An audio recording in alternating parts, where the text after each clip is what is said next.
And over 500,000 of you guys at home will be competing over the next 3 weeks in our open qualifiers, which it's been crazy. It's been nuts.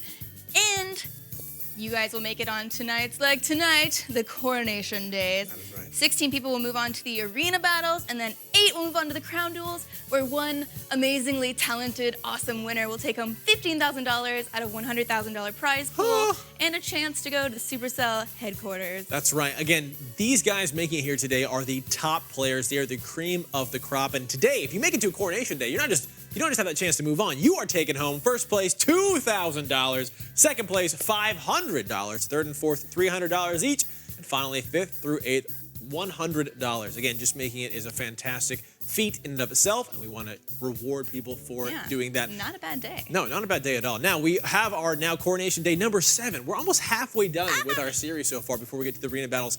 Coronation Day number 7 has our top 8 players. Before we take a look at them, let's quickly remind you guys at home of the format that they are playing with. We here at the Clash Royale North American Open run the standard tournament cap with the double deck format. Each contestant submits 2 decks to us. They have to be unique. By unique, we mean at least 4 cards different. And to move on is extremely simple. I mean, in relative terms, as far as you just gotta beat your opponents with both of your decks before they beat you with theirs, and boom, you're one step closer to the top. But the guys who make it here will tell you it's not as easy as it sounds. So let's take a look at who our top 8 players are for today. Up first, Chief Mystical versus Marcel P. And then we have Fetty versus Flash. Then we've got third T-Bone facing off against Derek. And finally, Gilgamesh versus AJ. That's right. These are our top 8 players today. So sit back, relax, and get ready to see some of the greatest Clash Royale duels you've ever seen. And we're not here alone, right? No. Because we couldn't do this alone. That's right. No. We're not that good. No. But we also have a really special guest for you tonight. So let's walk over to the couches. Let's go meet him. Over on my couch, I have the rum ham, as per usual. That's right. Great to see you again, Ella. Hello. And now, ladies and gentlemen, our special guest, the one, the only Coronation Day number 4 winner. It's Backstab. Welcome in. What's up, guys? How's it going? All right. Congratulations. Thanks for being here. Yeah. Oh, it's great. This is a pleasure. Yeah, how was the trip out? How was the trip to the 70s? You know, it's great to come back to the past. This is one of my favorite years. Yeah, good. Favorite generations. 70s, really good year. Oh, yeah. So you're Coronation Day winner number 4. So to quickly talk about one of the things I want to talk about in the show is, first of all, what was the thought process at the front? You were facing off against Brian RT. So tell me about that experience. Brian RT is a Reddit Troopers member. He formerly used to play Clash of Clans. A really good Clash of Clans player. Okay. And then I actually played Clash of Clans too for a little bit, and I was in one of the top guilds as well with our 3 members. And This guy. now we brought our skills over here to Clash Royale. Yeah. So was it intense? You brought a double Royal Giant. First time we've seen it? Yeah, actually, the first 3 coronations were dominated by Expo, and then the first time we ever saw Royal Giant was Backstab not only winning with the double Royal Giant, but your clanmate, Naruto Uzumaki, also brought double Royal Giant, and I believe you 2 were the first, 4 Royal Giants we saw in the entire thing. What made you decide to bring double Royal Giant? All right, you guys, Expo was insane for the first 3 coronations. Yeah. I was like, I got to find something that counters this Expo meta. I was like, what not better to run 2 Royal Giant decks to counter the Siege meta? And that's exactly what I did, and I was able to win Coronation number 4. You changed the game. Yeah, did you Counter 2 Mega Minions. All right, Gilgamesh. well, let's go ahead and take a look. Gilgamesh versus AJ, the final round of 8. One of these guys will be our final semifinalists. From him, finish the thought. Gilgamesh is the only Hog Lightning deck in the field tonight. We've seen Hog Lightning do pretty well. Kind of a fringe deck. There was a time when Hog Rider was potentially the most popular deck in the entire game, but right now this Hog Lightning deck is it's on the edges. It's looking for a really strong win. Ooh. There we go. We see the Ice Golem into effect on defense there. Slows down the minions and tanks for the Valkyrie. Furnace, I actually like Furnace a lot more than Tombstone when defending against Golem, because to the point that Christian mentioned earlier, those skeletons just kind of die to the Golem explosion, so it doesn't feel as strong. Ooh, beautiful lightning coming out from Gilgamesh.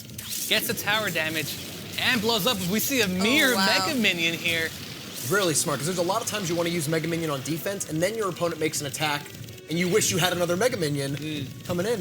Now, see, the Mega Gilgamesh doesn't have lightning in this cycle, so you can't take out that Mega Minion. Is this the mirror play we were looking for? Oh, nice. Arrows, the arrows come out pre-fire. A little bit of a waste of arrows, unfortunately, because the Mega Minion was there to clean it up already.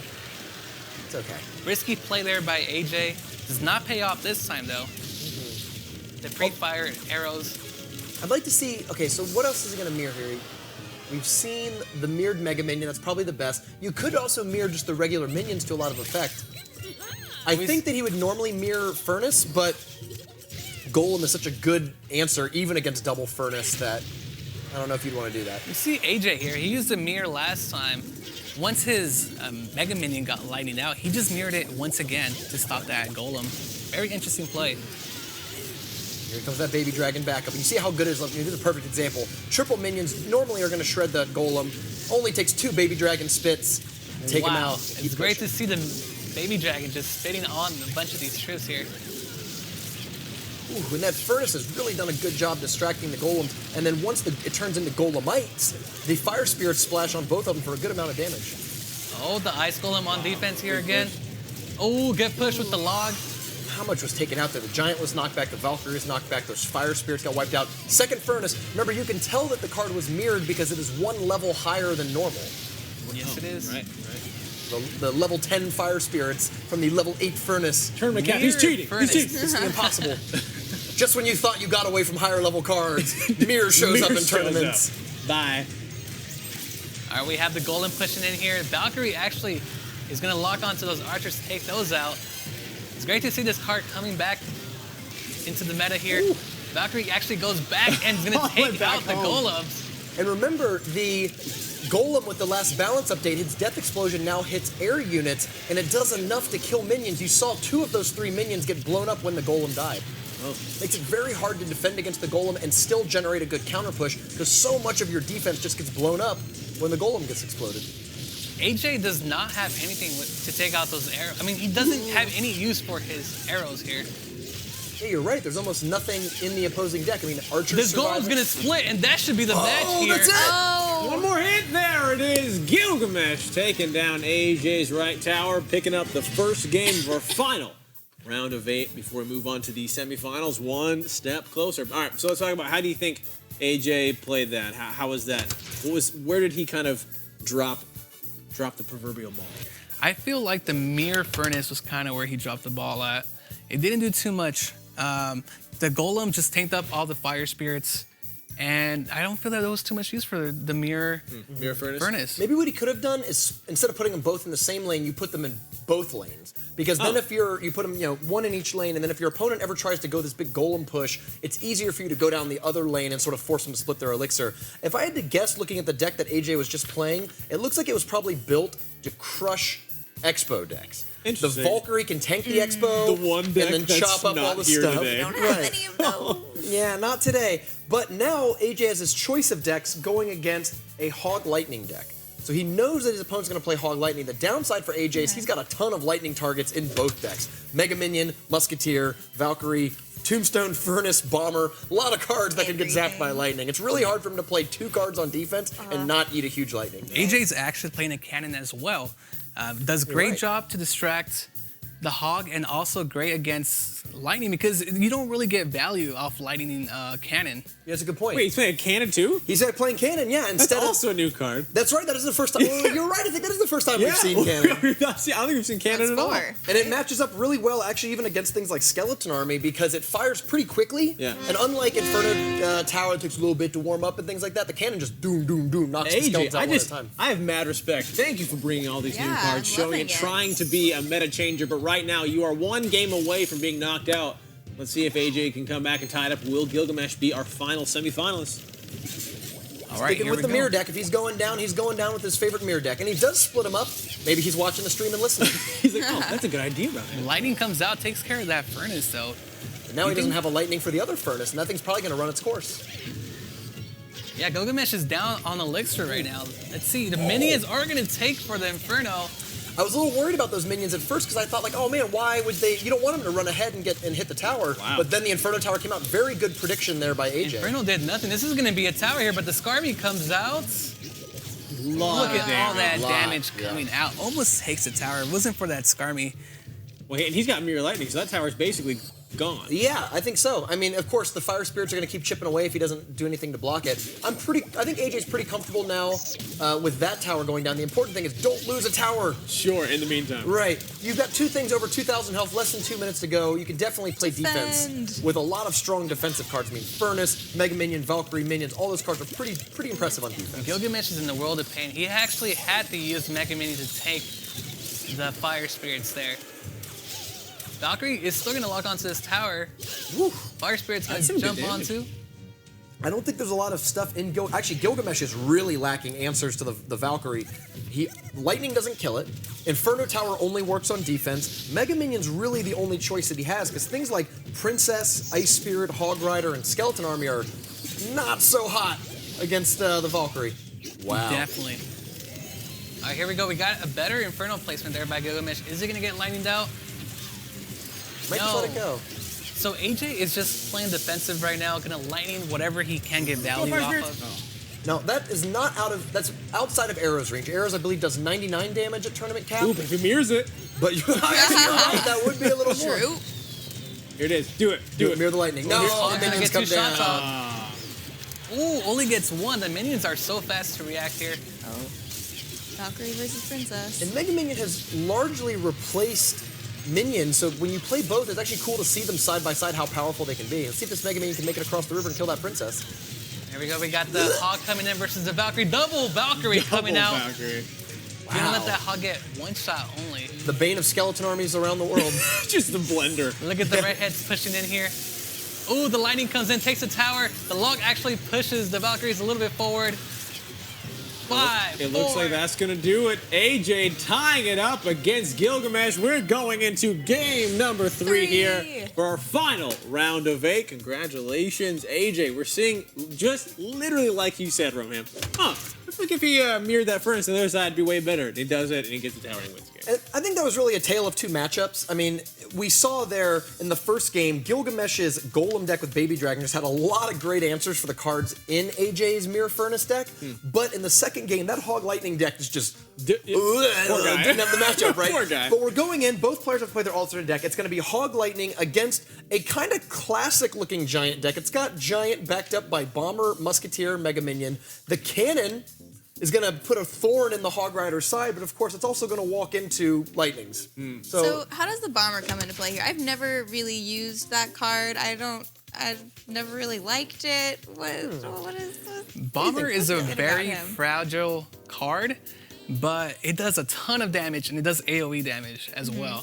So it could be good on defense. You know, it's only 3 elixirs, so Little cheap guy. Yeah. a little cheap guy. Bomber might be finding a nice little place in the metagame because Bomber used to not be played at all because Poison and Fireball were very popular, it out. and it would kill it for only a -1 elixir trade, but you did a lot of damage to the tower. No Fireballs and no Poisons really seen that much recently. Everyone's playing Zap, Log, Arrows, or big stuff like Lightning. Bomber costs 3, so it's not really worth it to Lightning, and it survives against the Zaps and the Logs and the Arrows. It survives against Log? Yeah. Wow. Yeah, it does. Yeah. Okay. So I think here Bomber is going to be used basically as a very cheap defense that does a good amount of single target damage, great splash damage, and it doesn't really, there's no really good spells that match up against it in most There he decks.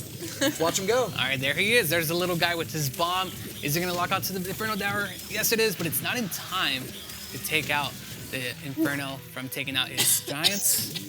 That's a great noise. See if target. Oh, that cannon could have been played a little bit further back. I think unfortunately it was a little too close, but the Hog Rider should still not get a shot. There we go. We see the cannon on defense for a +1 elixir trade value.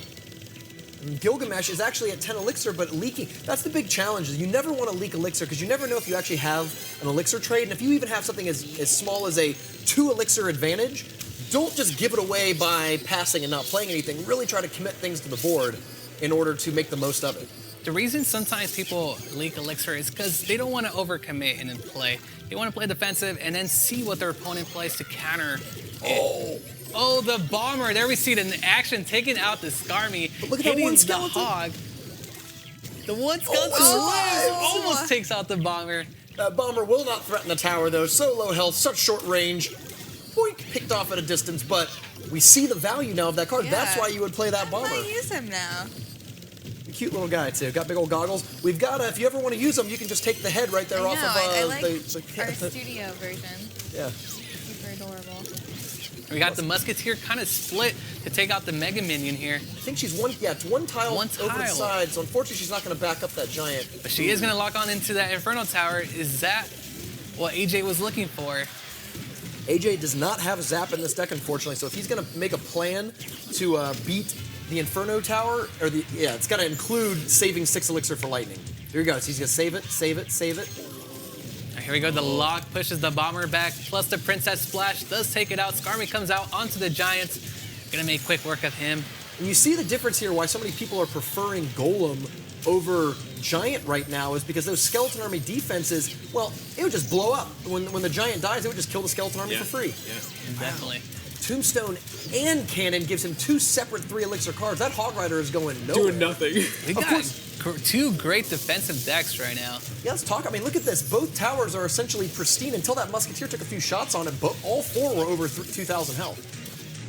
Man, wow, look, these guys could not get through, and I don't think that lightning was value there for Gilgamesh. The cannon is only 3 elixir, stops the Hog, so you kind of don't want to lightning something that's 3 elixir. If it's an Inferno Tower, definitely, it's 5, for your 6 lightning.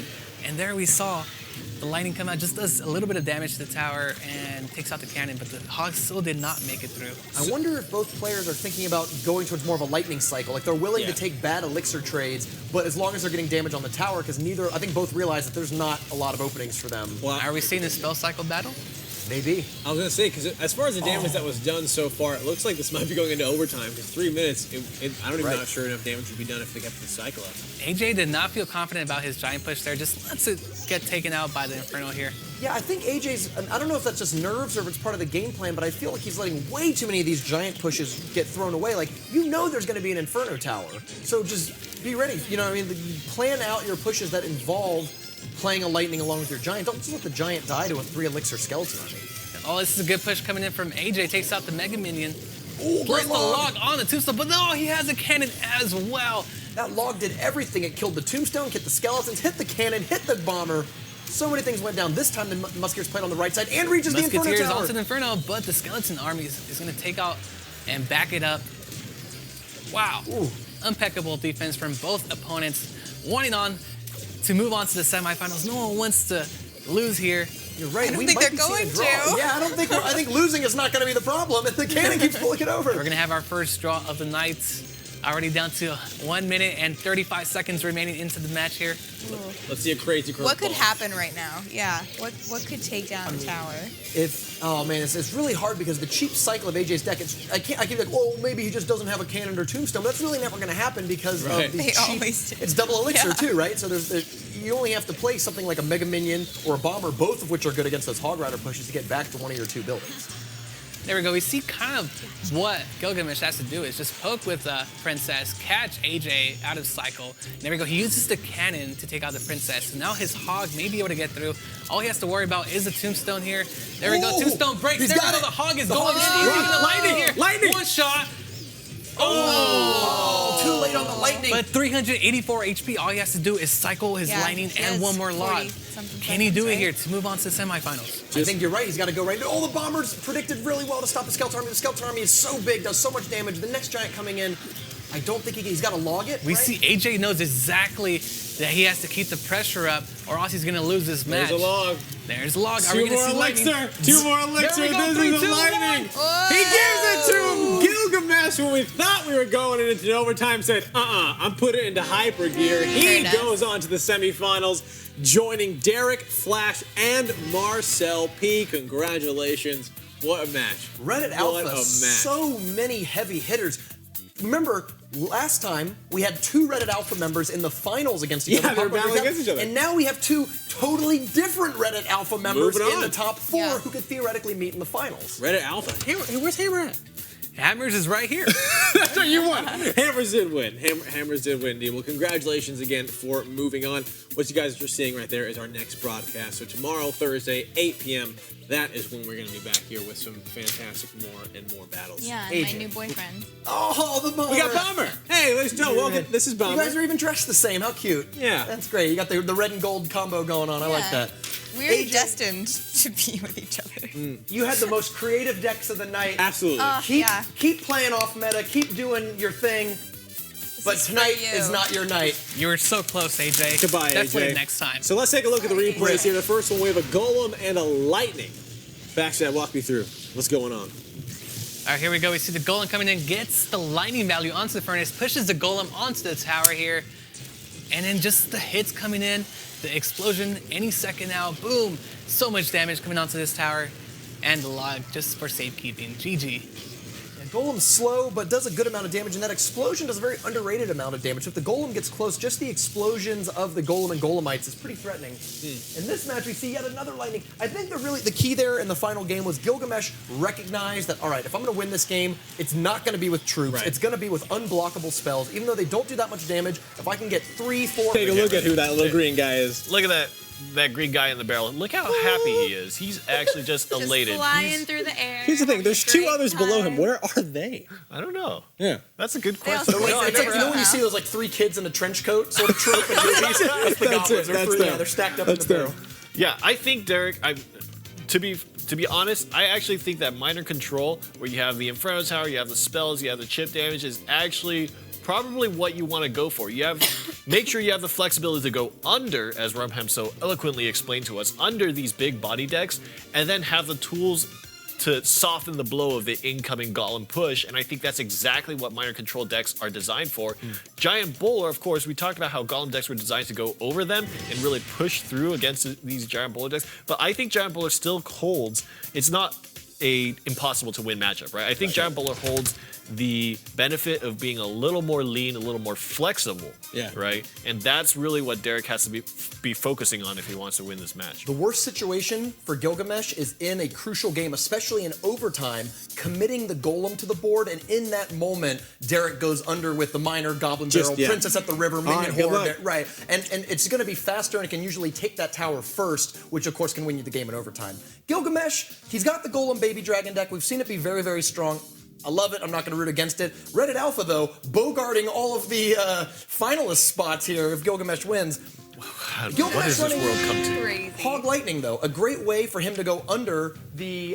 is it a Golem deck that is Giant Bowler. Giant Bowler. So he's going to have to really make good use of that Hog Lightning at the right time. All right, well, here we go. Derek from Elite Gaming against Gilgamesh from Reddit Alpha. One of these two semifinalists will be moving on to our finals. Let us know who you think it's going to be. Feels like we're back in April. We're going all the way back. Elite Gaming versus Reddit Alpha. Oh, that's a good point. You're right. That is Derek of Elite Gaming. That's great. All right, let's see. One of the first well-known competitive clans proving that they have not. They're not out of the scene. They're not out of it yet. They're here. Golem dies before it reaches the tower, and so death damage won't affect it. But Giant is actually... Give him a little boost. Bowler gave him a little push right He's into like, the come here, tower. you get my tower faster. Here, go get it. Now that Mega Minion, though, has already done work. It killed the Ice Golem, killed the Baby Dragon, and it's coming back. It's not going to threaten the tower, but it is absorbing a few shots. Actually interesting in that situation, Derek had enough elixir to play a Giant, and I actually think that would have punished Gilgamesh a lot. Already getting punished by the Musketeer, I imagine if a Giant was added to that push, he could have done a lot of damage in that moment. Maybe gonna turn around and bite him in the butt in a few minutes here. Here's one thing that's not going to actually matter as far as gameplay at all, but I just wanted to point out what I love about what Supercell has done with this game. When a unit is slowed, its voice is also lowered. So I can't wait to hear the new bowler with a lower voice. Back to the game. And cards like Golem that already have a really low voice, when they get slowed, it's like ridiculous. It sounds a lot more. Yeah. Ooh, great. Oh, unfortunately, the Tombstone died and then spawned the skeleton, so the Golem wasn't able to blow up on all of it. And Giant doesn't blow up at all. He blows up into Elixir, which is cool. Yeah. Knocks him back. Is working really well for Derek right now. I think the bowler is really clearing out a lot of the key cards that are defending for Gilgamesh, and also converting really well. These bowlers are living for a very, very long time. And now, because I believe that there is a Lightning in Gilgamesh's deck, he's opted not to play it. This is, now that we are in double, oh, that Musketeer just got zapped right off the board by the Lightning. This is the time where Golem can really, really shine. I think that Tombstone was supposed to be played 1 over, though. A little critical mistake there that could really cost him the game, because you want those skeletons to build up on the Giant, and they're not doing it, and the Giant's not getting pulled to the side. Uh-oh, and the log puts it further away. There's a big lightning, and all the skeletons are going to get wasted on the left side. Now, big body decks are all about timing, especially with 18 seconds left. 512 means that it could be about 2 lightnings. I think it's about 346 per lightning. So that's actually 2 lightnings away. Can you cycle 2 lightnings before that golem gets to your tower and pushes you down? That's twice now that the Bowler and Musketeer have walked into that very unfortunate lightning. That's tough. But again, the golems aren't being that threatening to the tower. You know what I mean? They're not totally getting there. Although this golem's going to get to the tower, maybe blow up on it. Yeah, gets the death damage, and it's all that's lightning. cycling. That's lightning. Wow. And the lightning doesn't reach the tower. They're at the top. Oh no! Was there another lightning used defensive? on defense?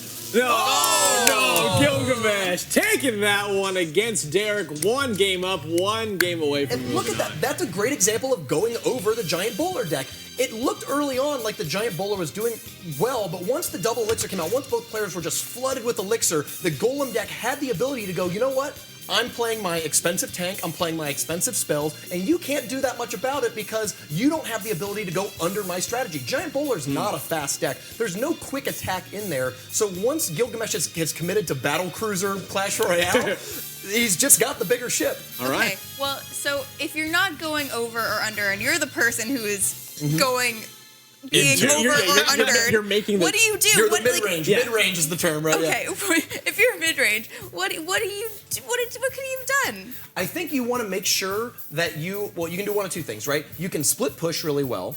You Okay. can try to go in both lanes because when your opponent is holding a bunch of 8 and 6 and 5 cost cards, it's hard for them to easily kind of defend both sides. And you have to be very accurate with your placement. When you saw early in the game, I think Derek was outplaying Gilgamesh early on. He had really good Mega Minions, he had really good placements.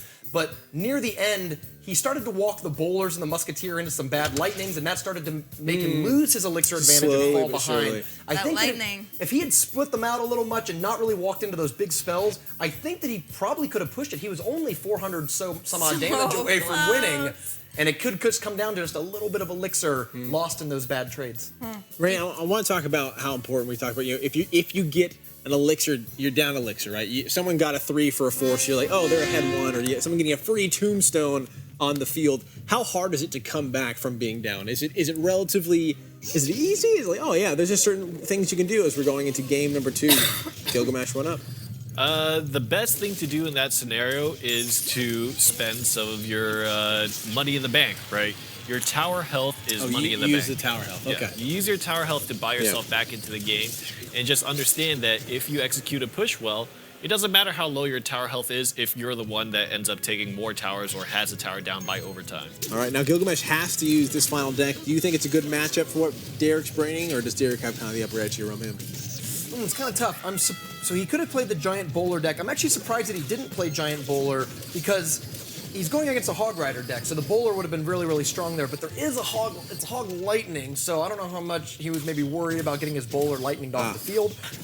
I think this is probably Derek's first deck, his primary deck, the one he's more comfortable with. So with his back against the wall, he feels better playing it to tie it, and then he goes into game 3 with a pretty decent matchup in terms of cards. All right, how are you going to avoid the log? That's not how you do it.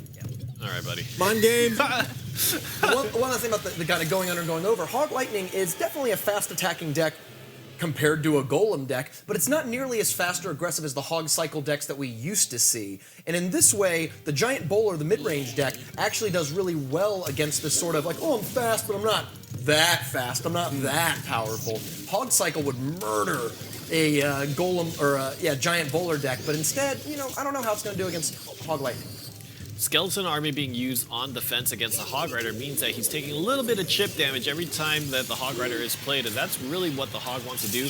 Big connection on the Goblin Barrel, lowers the tower health down to 1.1k. Mega Minion might get a little swing, but not really that relevant. Gilgamesh only has a log to defend against the Skeleton Army and the Goblin Barrel, so if he can ever get Gilgamesh's hog or log out, there's a lot of opportunities for some really dangerous attacks. Is a very good point, and for instance there, oh wow, that Inferno Tower, oh, the lightning, way too late, not having enough elixir saved up. There's no log for this Goblin Barrel. Oh, there is, I lied. He actually cycled fast enough. Because of the Ice Spirit. The Ice Spirit and the Princess helped him really cycle that quickly. Ooh, great Princess though, it's gonna splash on a lot of those skeletons. Then you just swat them down. No. Here we go. Now we're going in. We're 30 seconds away. The next tower to go down may win the game just simply because there's not that much time left and both towers are so low health. Derek, slightly ahead here. Oh, Fireball Log, will that be enough? It should be. Oh, how about his Fireball Miner? Just like that, Derek taking 10 seconds. He's got to stay alive. If Gilgamesh can't take this, if that hog doesn't make it, it looks like Derek is going to pick up the victory, and we will be going into game number 3 here of the semifinals between Derek from Elite Gaming and Gilgamesh from Reddit Alpha. Now it is Hog Lightning against Giant Bowler, the match that we were thinking about. Yeah. This could go a lot of ways. I think this is really just going to come down to who plays their matchup better. So Bowler tough. typically is pretty good at shutting down Hog Rider, because not only does it mitigate the damage that the Hog Rider does by pushing it back, but Hog Rider doesn't do any damage to the bowler, so that's 6 elixir that as you're fighting the Hog Rider, you're just gaining more and more elixir. Right. Gets to a certain point where you have this mega push that some dude with a Hog Rider in hand just doesn't have enough cards to deal with, and you can get pushed down. I mean, that's exactly using your HP as a resource in your tower, because Hog doesn't take any of the minions on the field. Yes. He just goes for tower. So right now, so you're saying Hog or the bowler has a slightly bigger advantage? Depending on how the Hog Lightning deck is built, it may be good against bowler decks, but check this out. Gilgamesh is also playing Skeleton Army and Princess, 2 other cards that bowler's happy to fight against, right? Yeah. I'm actually not sure what Gilgamesh could do. My best guess would be lightning it, Yeah. maybe log it away. Maybe you have a mega minion that's kind of killing it first, but as long as Derek is very patient with his bowlers, I think he's pretty favored in the matchup. Don't just throw bowler out there on offense. Hold it on defense in all cases, and you should be able to stop most of the attacks that Gilgamesh can put together with this deck. Okay, well, you guys at home, let us know who you think is the one who's going to be moving on to the finals. Will it be Derek? Will it be Gilgamesh? We are less than potentially 5 minutes away. That's true. All right, let's take a look. Will Reddit Alpha make their second all Reddit Alpha finals, or will Elite Gaming Seriously? crash the party? All different people, too. Who's gonna move on to Reddit win that Alpha. $2,000? Poor Giant. We'll see, getting eaten alive by the Skeleton Army. That's a drop that goes unanswered. Arrows is already go. down because he tried to use it on Princess and converting the skeletons with a Hog Rider push, and this is what we're talking about. When is the bowler going to come down? Is it going to come down? Looks like it wasn't one of those early cards, but only took 1 swing for it, so not too bad. And that actually shows how Tombstone is kind of bailing him out there. He has multiple cards that are good at delaying the Hog Rider from hitting the tower, and having one or the other in your hand is going to be very valuable.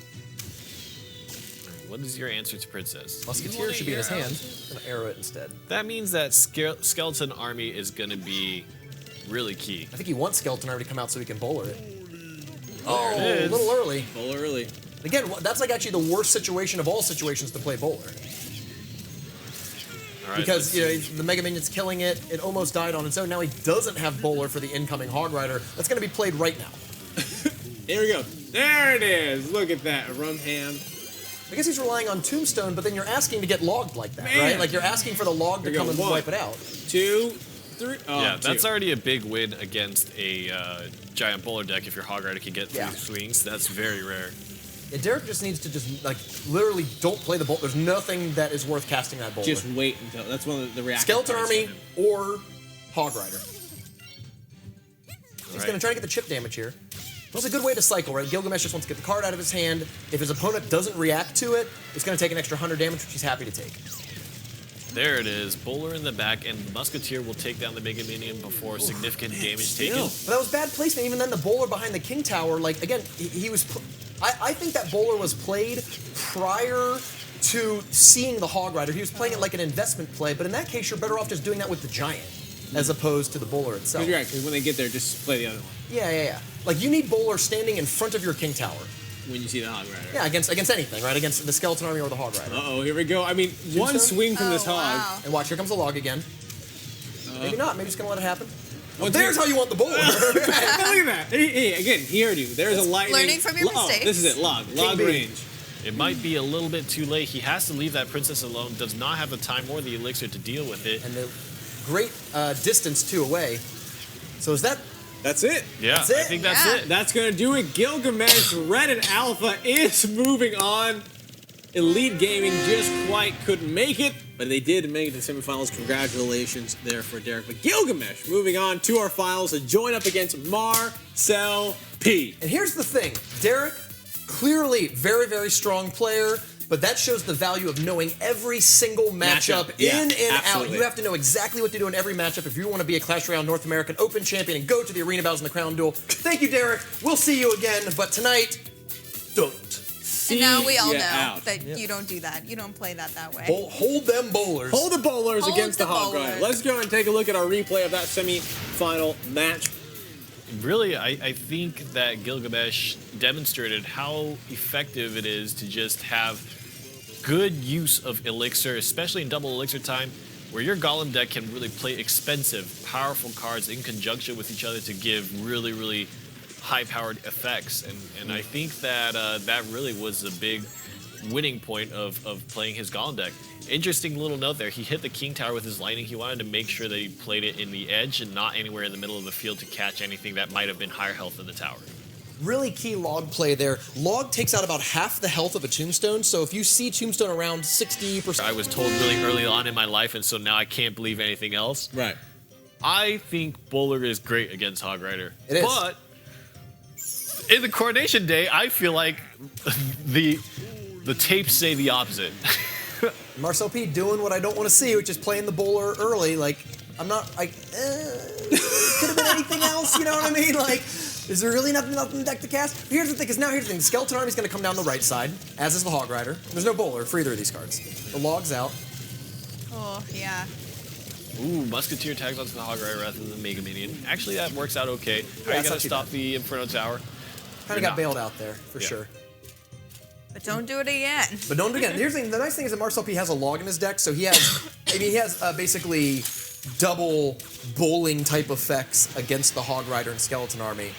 The Princess is There also it in the is. deck, and there's the log there. Now that's what I like to see, Giant behind. Because- Wait for the bowler. because that forces your opponent to attack into you, right? Like you're about to hit 10. Marcel don't P have actually the- had a pretty significant elixir advantage there. Was able to play the giant, and now it forces Gilgamesh to do something, right? He's got to attack into it, kind of defend the giant. And if he plays a Hog Rider, it's right into what you want to do. Ooh, play the log. There it is. Great, and the Mega Minion cleans that up, and now you have a pretty half-health giant. No lightning right now, so I think the Inferno Tower's going to win. But you did get some damage on the Ooh, tower. Mega Minion sneaks Ooh, it's just through. out of range. Nice. Has to play the Ice Spirit to stop that. That puts them at even. Bought a Lightning. Yeah. And both towers are a little fragile. I think, Marcel P's probably happy with how that turned out right now. Both are going to tick towards 10. The question is, as you're both hit towards 10, when can you really cast a Hog Rider? There's not a ton of great opportunities for it, especially when your opponent has both Tombstone He's countered, and yeah, Bowler. he's And countered so quickly. even a Musketeer you can play so far away that it's not really in lightning range. There it is. Oh, okay. One swing, two swings. Here's the thing, you could probably go giant, or that could be a log or a giant arrows. Ooh, actually, I think a Musketeer's gonna kill that Mega Minion. Yeah. Outside of range. Ooh, the Ice Spirit needs to be tagged on to help it. This is the perfect opportunity to play the Bowler. I think he could have played it further back to make sure that the line of play was a little more organized. That Because log now the is- Bowler is going to walk in front of the Giant. And that bowler just kind of helped Marcel P have a bigger push. Right, and now you're gonna want the Mega Minion or the Musketeer to help shoot that thing. Lightning might be good actually on the Princess and the Inferno Tower, but he opts to take it on the damage instead. Or take the damage on the tower instead. And then, of course, the log helps chip. And that Musketeer survives from the last one and is still there helping out. I think that thing's only gonna get one shot. Well, value. Now you see where the Giant Bowler deck, by playing defensive, playing a very control stance here, is starting to get better. building, yeah. These are both kind of beatdown decks, but the Bowler deck can play the control role. It has the ability to switch into control. It actually, when we talk about going over, mid-range decks like this, even though it's a beatdown deck, is going over the Hog Rider deck. The Hog Rider deck doesn't really have a way to be fast and punish this deck because the Marcel P's never really investing that much elixir that there's not an answer. Ooh, wow. He actually plays a tombstone into the log. Reverse order, too, so that way the skeletons don't get logged away. Great adaptation by Marcel P there. All right. And now he doesn't have an Inferno Tower, and even though he could cycle back to it, the opponent is under pressure to cycle back to it. Giant Lightning gets here? tagged up by the Inferno Tower. The Ice Spirit is going to jump up and slow the Giant Ooh, down. just out of range. And I think the Lightning is just a little bit too late. And you know what? Oh, no! Oh, no! That prediction! And the log's gonna come down, but it's gonna miss the tombstone! Double tower shooting at the Hog Rider means it's only going to get one swing. And that Musketeer's going to be able to shoot. This is a very tactical matchup between these two excellent players. We've seen Gilgamesh here in the top 8 before. We've seen Marcel P multiple times. Both of them really know what they're doing in this matchup, and they are really outmaneuvering each other here. Oh, he gets it. He gets one swing. swing, but now he has to deal with the full health bowler and probably can play a giant in front of it. He needs to respect Skeleton Army, though. Yes. And He's I got a think that's lightning what's and really then hurting log him. probably almost immediately. I think an Ice Spirit is what just got rolled away there. Oh, he tried predicting it again, but it's not good. Marcel P is relying on kind of a little bit of a gamble, I think. Wow. And I think he feels the pressure. He feels like he needs to rely on a gamble to win it, and I don't know if that's necessarily the case. Musketeer will take down that princess finally that has been shooting over and over and over again. A log for the win. There it is, Gilgamesh. We thought it was a bad matchup, but no, 3-1ing Marcel P. Ladies and gentlemen, he is our champion. He is the king of Coronation Day number 7, and he is going home with $2,000. Congratulations, Marcel P will be Gilgamesh. back. He'll be back tomorrow. we'll see Marcel See you P tomorrow, again. buddy. Congratulations to Marcel P not going home empty-handed. He is taking home $500 for second place. So a good prize. You know what's crazy? Marcel P has made more money than anyone in this besides the champions. And not- besides he's made over. Right. I think he's made $1,200 so far. That's amazing. From his appearances alone. Because two from not 500s and two winning. 100s. I mean, that's. Yeah, that's You can buy a car for that totally too. fine. Let's go into our replay here. We got the Golem, I believe, and the Lightning. Yeah, Golem, take a look at how much damage this Golem does once it reaches the tower. I mean, it's going to swing and it's going to get its death damage in just 2 swings, really. There was a lightning on top there. But yeah, you're right. 300-ish so damage. yeah, Very strong. It's insane. And if you have that Golem swinging before it explodes as well, each of those swings is nothing to laugh at. Yeah, absolutely. So I wonder, oh no, and another one, especially, there's so many cards in Marcel P's deck, his giant bowler deck, that were open to lightnings. I mean, the bowler is actually not a great lightning target. It's got a lot of hit points, but Musketeer, Mega Minion, Tombstone, all of those cards, if you can get any 2 of those in a lightning, whoo, Good. tough. You are so adamant about not starting with the bowler. Is there anything else you would rather not start with, like lightning or anything Yeah, at all? definitely don't cast your big spell. I do think in those situations where they're not sure what to do, you could have just logged the tower. Yeah, Like for 2 two elixir, regenerates real quick. Just get the damage. Yeah, you're gonna get that 2 back. And because you also have bowler in the deck, you knew that even if they're like, oh, he played log, time to skeleton army, time to hog rider. You You're got like, bowler. sweet, I have tombstone, I've got bowler, I have options there. Right.